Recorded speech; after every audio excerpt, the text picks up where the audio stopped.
wow, what do you know? It's time for the Pocket Knife Show. Hey, it's Mike on the mic again for another episode of the Pocket Knife Podcast. Here's what I've been thinking about a bit in recent days. The people we call heroes, all of them, are flawed in many, many ways. They do what we consider great things when obeying God, but then they get full of themselves and mess up big time. I used to think most of the men and women featured in the Bible's narratives were heroes. I read their stories as a kid and thought, that's what I want to be like, but I was ignoring or missing their sinful behaviors.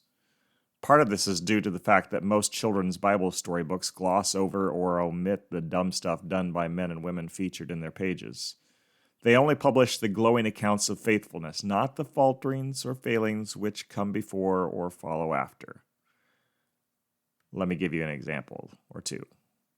Gideon was called by God to defeat Israel's enemy du jour, the Midianites. He heard God's call and tested God a few times before he agreed to the mission, but eventually he did what God wanted. Taking 300 men with him, he defeated the thousands of bad guys occupying Israel's territory. Perfect. Sort of. Not long after the overthrow of Israel's oppressors, Gideon led God's people into idolatry. It's in the Bible, but not in the Archbook's story. In Judges 8, if you look, you'll find Gideon asking those who want him to rule over them for a bunch of gold, an earring from each of them, for the plunder taken from the routed Midianites.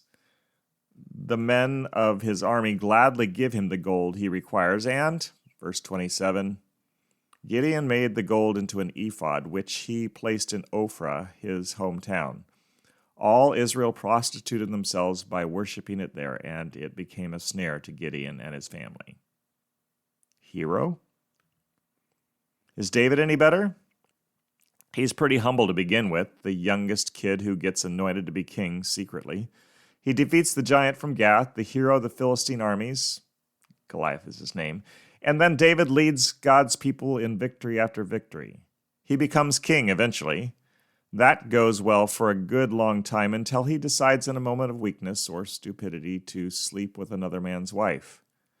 She gets pregnant.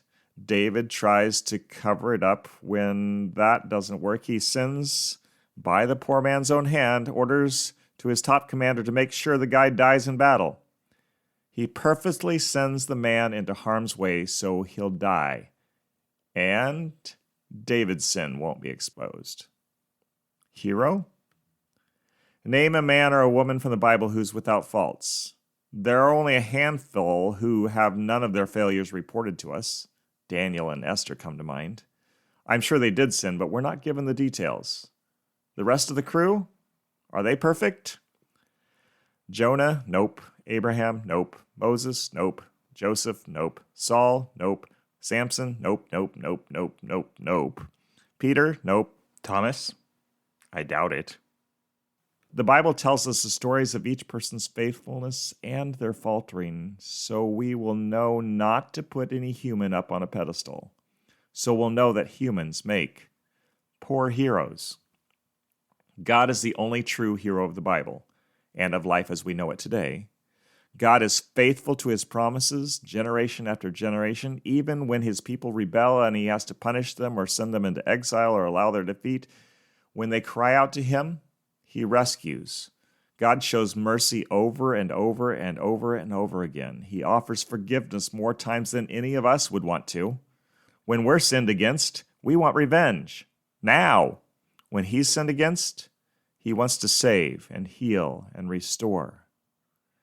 Does God always do what we expect him to do? He doesn't always make sense to me, but I know he's good and he's doing what is good even when I don't see the good in it.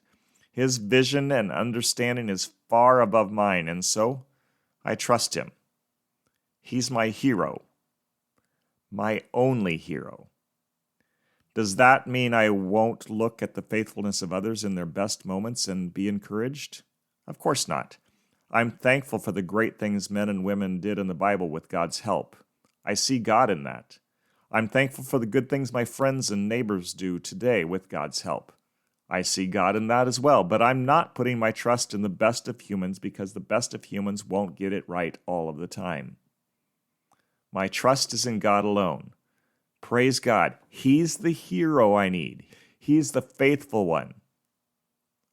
Always. Oh no, it's sad I know we've come to the end of the show. See you next time.